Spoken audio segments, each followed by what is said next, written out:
The Academic Staff Union of Universities is extending its ongoing industrial action by another 2 months to afford the government more time to address all of its demands, and has accused the government of displaying an indifferent attitude toward its demand.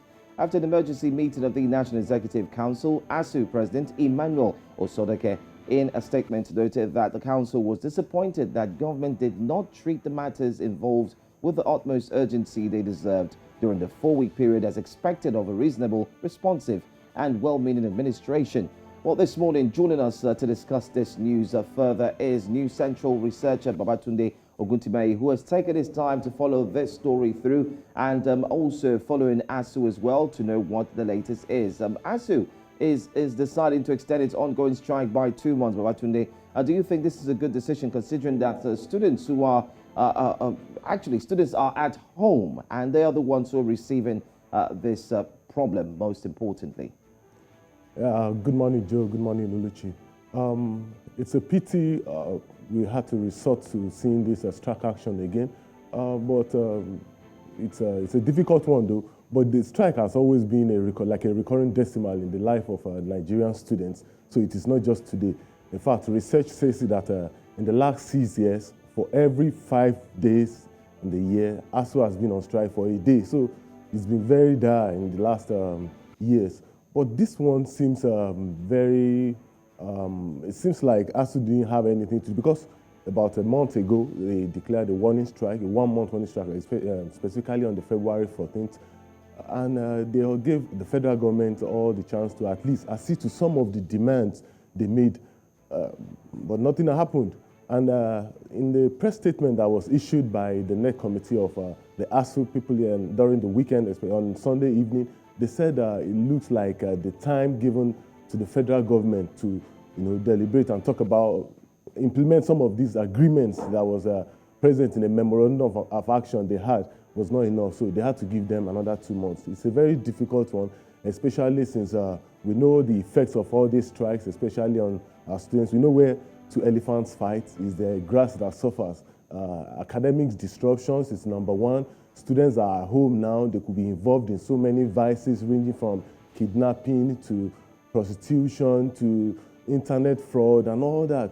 And it's so sad that even at this time, when forward-looking countries are doing so much to increase the education funding and make sure that their education is top-notch, Nigeria is not doing that way, and that is what is making Nigerians get out in droves. We see what happened in Ukraine of recent, where hundreds of Nigerian students were brought back home, and that is how the situation is all over the world.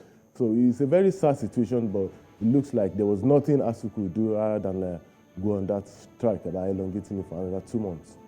Now, going on the strike, now let's also understand that aside from the students being affected, some other sectors in the economy is being affected. We have businesses, traders that live within that vicinity. They're also being affected. Exactly. Transportation in that area, in that axis, is also being affected. Real estate, we're talking about accommodation, the landlords, hoteliers, those sectors are also being affected. We're talking about 20 million people in Nigeria doing these different businesses for the educational sector is heavily affected. Meanwhile, now the ASUU president has come out to say that the demands have not been met. Meanwhile, the Minister of State for Education, Emeka Juba, says that the federal government has met all of ASUU's demands. So you see, one party is saying they haven't met this demand. The other party is saying, well, from my own perspective, we've met all of your demand.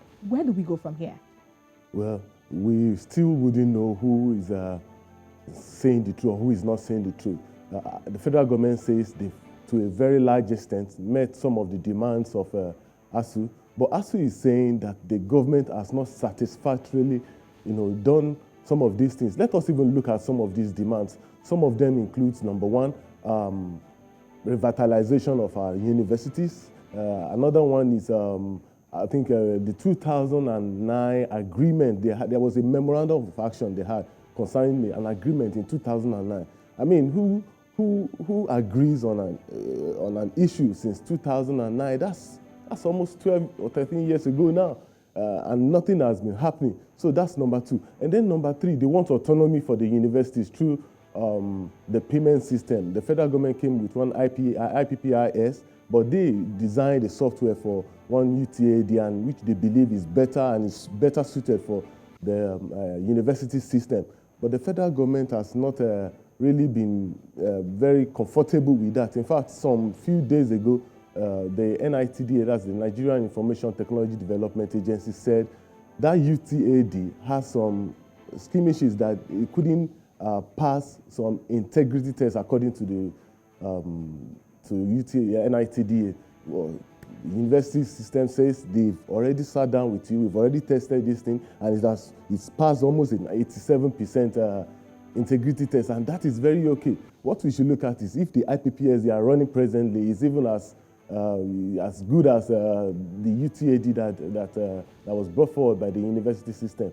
But in all this, we would just want the federal government and the ASUU to probably sit down, because so many of these things has been going on and on. It's been like I said before, it's been like a recurring decimal. They've always been having this over and over again. Why strike might not be must be very bad to take, strike might not be the very best thing to do. But if you look at it, some of the even little things that they enjoy, even in the academic system today, was as a result of the strikes that happened in the past times. We know that as a result of some of these strikes that happened, that's why TED Fund has been able to fund some of the schools. They've been buying school materials in the laboratory. They've been able to fix facilities. They are training students. They are training even lecturers aboard. So, in the face of all this, it's the federal government that the box still rests on their desk and will see what the federal government will do. They truly need to make a decision. We agree with you. Thank you so much, Babatunde Oguntimehin, for joining us here on Breakfast Central. And we look forward to hear from you pretty soon. Of course, we look forward to have a scribe join us here as well on Breakfast Central from all the drama and everything that's ongoing. Thank you for being here. Thank you very much for having me.